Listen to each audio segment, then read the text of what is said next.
You guys, you got out to that big lead and everything, and all of a sudden, I guess the arm was going up there from the man with the orange band there, and that kind of got you in trouble there. But overall, I mean, what was your impression of Game 2? You know what I thought? I thought we were pretty solid 5-on-5. You know, I thought we did a good job cycling pucks in their zone. Even in the third period, we put a number of good shifts together in their zone, where we cycled it, worked it down low, worked it down low, worked it down low. And, you know, was able to sustain some pressure, getting changes as well. We know they're dangerous, you know. We gave them a little opportunity, and it was what it was. With the power play, you know they're dangerous on the power play. Gave them a little bit of life, but I thought at the end we got the time. We talked about timely kills.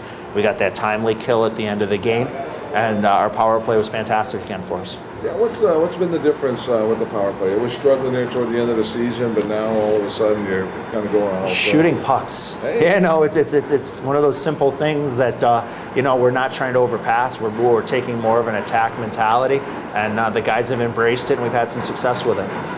Now, I know John Matsumoto, you took a couple of penalties there, maybe took away from the overall shine of the game, but he played well. You're going to have to come up with a different adjective for him than game breaker. I mean, because I can only write that once or twice. You know what? He's a special hockey player with his creativity. He was working at both ends of the ice. So, you know, we talked about that. We've got some different lines that are able to contribute. You know, his power play group has been pretty special to this point. And, you know, we're going to need that continued effort out of him and the rest of the group to close out the series. And the closeout game is the hardest game in the series. So we told the boys, enjoy it today. We'll even let it stretch to tomorrow. And then Monday morning, we're focused on the first period for Tuesday. Jacob, of course, was victimized there on the two-man advantage and on that power play there, that 53 seconds. But man, he came up with some big stops when you need it. And actually, his biggest saves, I thought, were on the power play. You know, I thought they got some momentum back there that first 2 minutes of the third period. Yeah. They had some chances. We knew they were going to press, but he made the big saves. I mean, we've talked about it. He might give up the odd goal here and there, but he makes that big save when you need it. I thought he did a good job of being very dialed in. What's the feelings now? You're up 2-0. I mean, it's a huge advantage. Obviously, you got a perfect storm coming away with the 2-0 lead, but you got to go back to Chicago. And I mean, these guys, they showed in the third period that they're not someone that's just going to let you walk away with it. No, I mean, the old quote by Scotty Bowman: "It's not a series till someone wins on the road." And we held court. We did what we needed to do, which was win our 2 home games. So now we got to go up and win 1 on the road. And, you know, look what Philly's going through with Pittsburgh right now. That closeout game is the hardest game. And, you know, so we talked to the guys about different lessons, taking things like the Philly-Pittsburgh series and other things, that personal experiences. You know, I'm fortunate enough to be in a situation I was down in a series 3-0, came back, won 4 straight. So it's tough, you know, and so we have to make sure that we're focused on Tuesday and not giving them any life and doing things the right way. Well, how cool is this? You guys are up 2-0. I mean, how do you feel about this state of affairs? I mean, this is the best case scenario for you, right? Yeah, for sure. We're excited. You know, we played pretty strong there. We gave up a few at the end, which we wouldn't like to see, but we're happy with winning both of our home games. Obviously, you got to take care of home ice when you are at home, so we're feeling good going into Chicago. Now you're up 4-1 going into the third period, and I think you've been around. You know these guys, the Wolves, they got a lot of pride, and you almost were expecting that they were going to put a push on, right? For sure. I mean, they're a good team. They got a lot of pride, like you said, and you know, they're really good on the power play. They scored a couple power play goals, but you know, we'll learn from that, and we'll be better next game. Was there a tightness there after they got those 2 goals? I mean, you can almost feel the momentum shift big time at that point. I wouldn't say tight. You know, I think it became a little bit more intense for us. You know, we realized you know how close it was at that point, and we kind of bared down and played really hard at the end and kept it out of the net. I know you have to have a few moments to enjoy this one here, but now you're going to Chicago for 3 games. What's the mindset now? You know, same mindset. Obviously, we're going to try to play the same way we've been playing.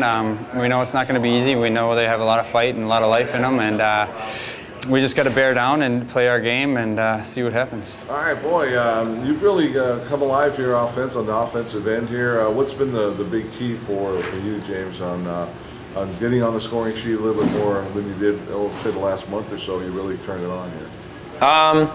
I don't know. I think found a lot of chemistry playing with Matsumoto and short, and really helps that our power play has been clicking right now. I mean, I forget what we were today, maybe 2 for 3 or something like that. So, and standing in front there, I mean, I'll take some off my skates or whatever I can get. So I just try and play my role, and I think a big thing though was finding some chemistry. I know Mats has got a lot of points too, so that helps.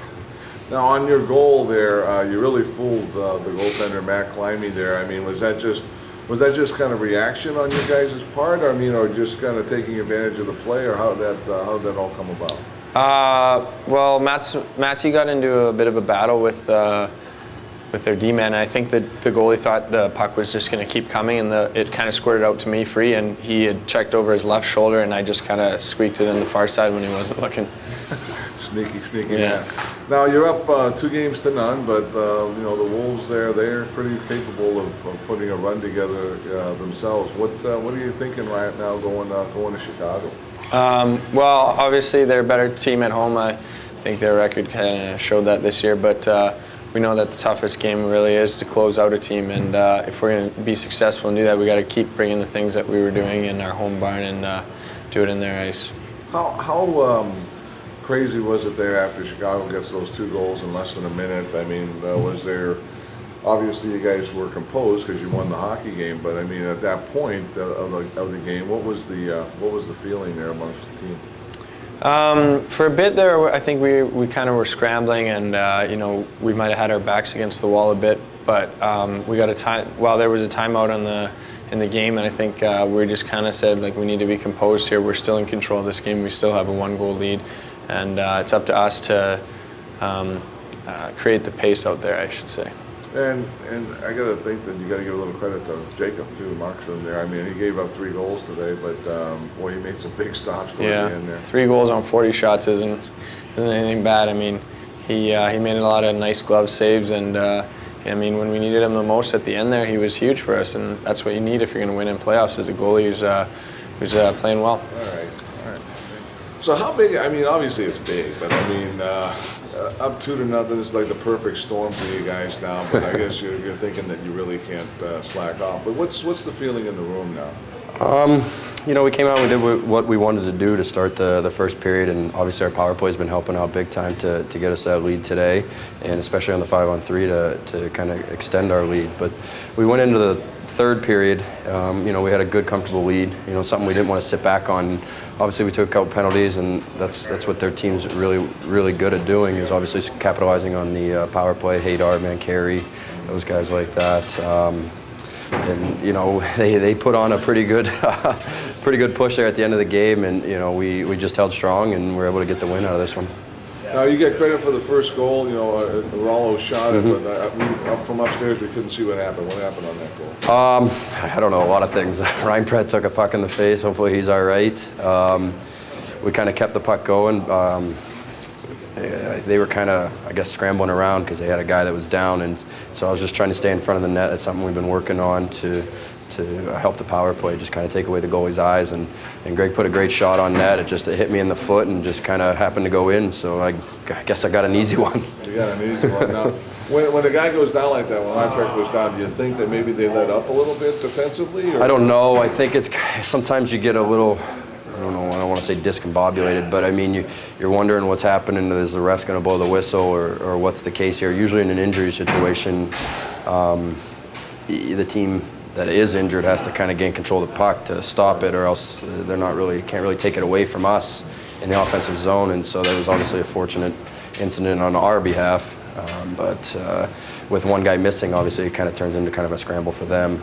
And so we were able to capitalize, which, you know, obviously got us a 1-0 lead, which was big for us, especially after last game, kind of being down 3-1 in the first. We really wanted to come out and get a lead and establish that and hold on to that all game.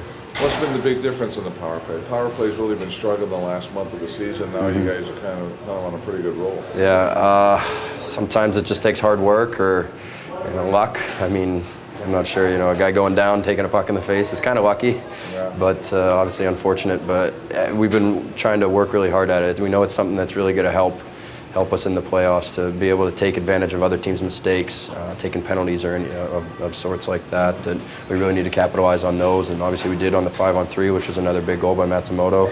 And Wright and Matsumoto, the first game, scoring on the power play, and Roback getting the game winner on the power play. And that's their special teams right now is really what's going to help propel teams to move forward in series.